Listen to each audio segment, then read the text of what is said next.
Well, thank you all for joining. This is the cast and filmmaker, writer-director, co-writer, director of Love is Strange.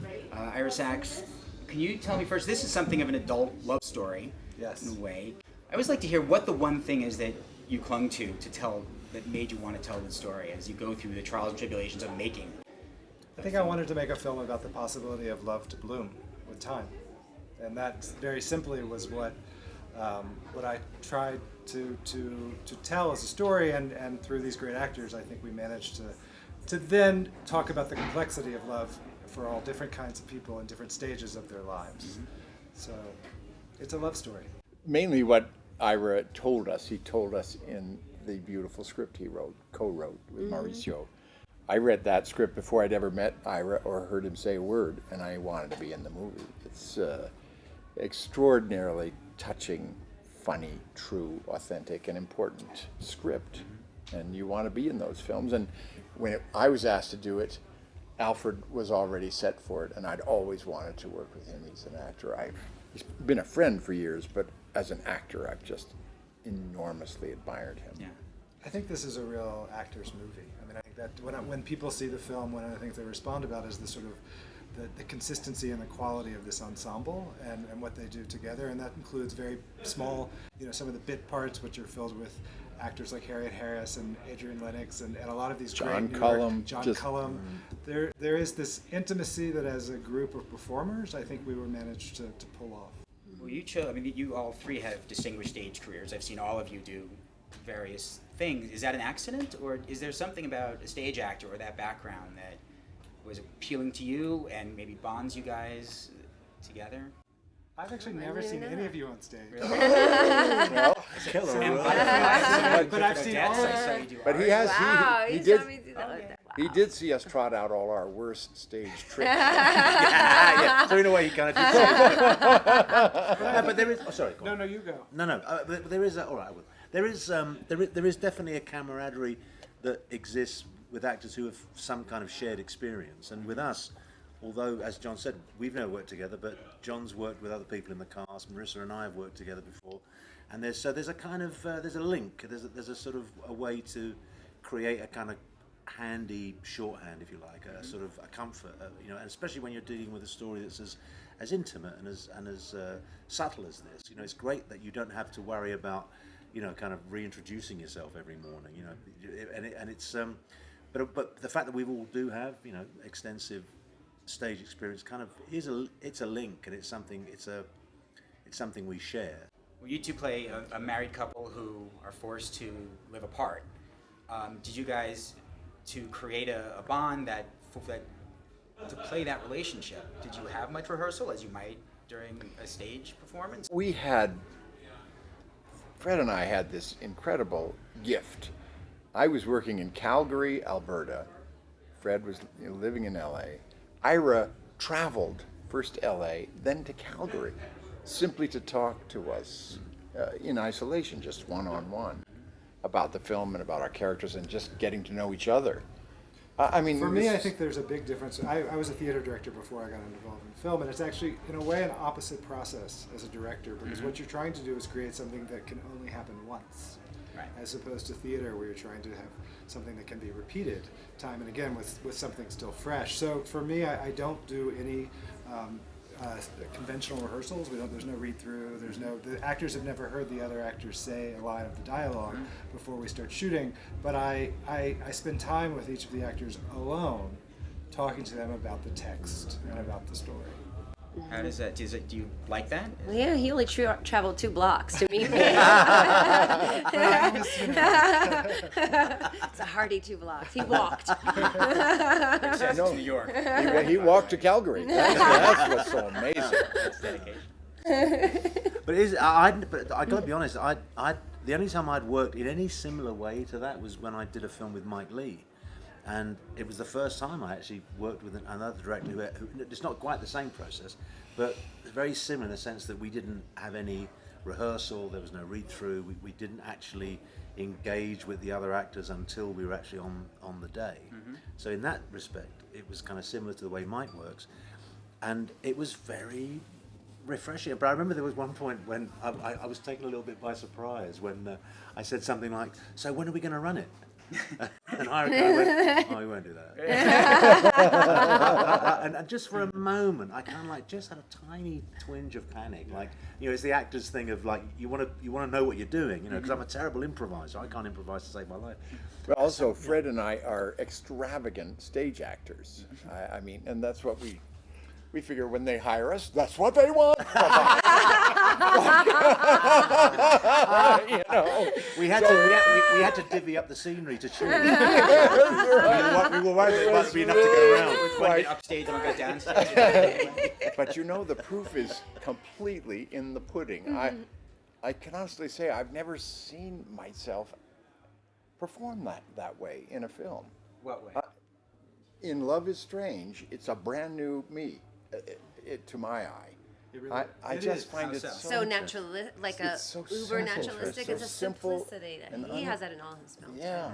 It's And I think actors think that it means that they're not acting, or they worry about that, but actually they're just doing very, very fine acting with what they do with the unknown of the moment. I mean, Marisa, one of the things that I really loved about working with you was this sense that every scene had the possibility of the unexpected. I mean, really.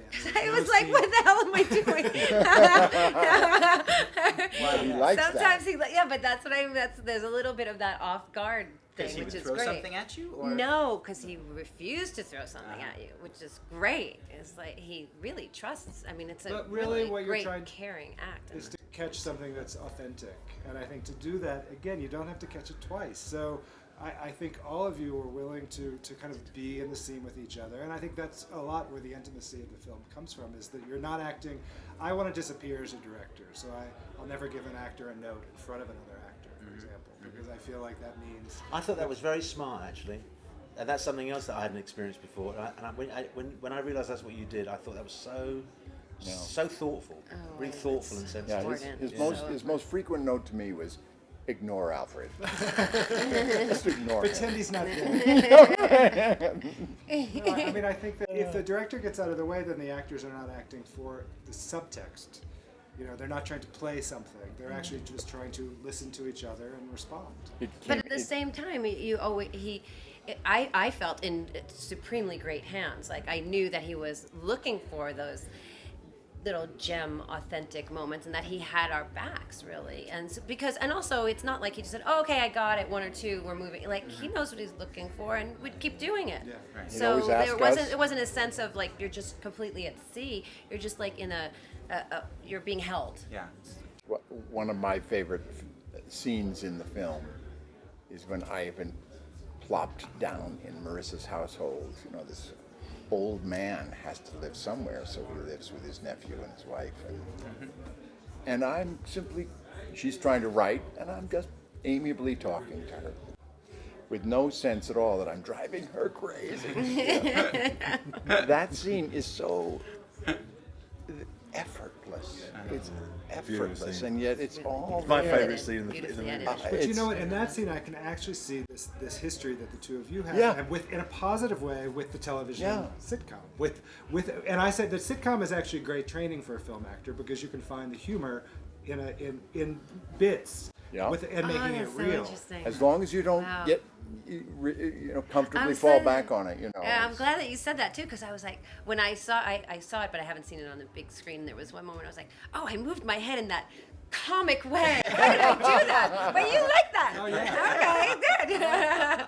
I mean, the Like, scene where you wake Fred up in the morning, in a way you can see, like, it could be a sitcom Yeah, scene. that and movie- that it's, scene it's is not a built that sitcom way. movie, but I think Yeah. that, And but, yet you it know, is- sitcoms, when they work, they talk about real things. Sure. The other thing that I love is, until I was 20 years old, I wanted to be a painter, not an actor at all. And I've always wanted to play a part where I was a painter. Well, Ben is a painter, and I even have a painting scene.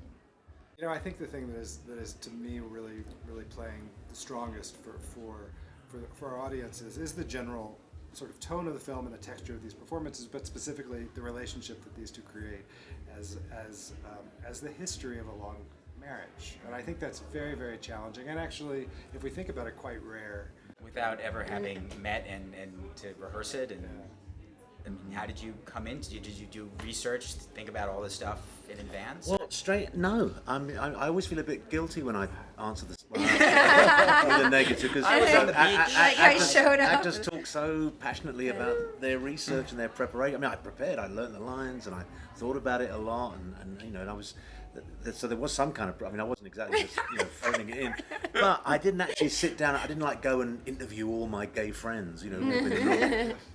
I just actually I got to be honest. What I thought about most and what touched me most and what was most useful was thinking about my own marriage. You know, I've been married to the same woman for 30 years, and just thinking about all the stuff that's taken us through, all the good stuff, the bad stuff. All those moments, you know, there's some very funny stuff, and it was because the script was hitting me very strongly. There's a wonderful little moment in the beginning when we're getting ready, and Ben kind of mislays something, and he starts getting all kind of flustered about it. And under my breath, I'm kind of going, "Not today." Yeah. And I can just remember, when I read that, I laughed out loud because it's something that my wife used to do to me. She'd kind of go, "Not Fred, leave it alone, not now."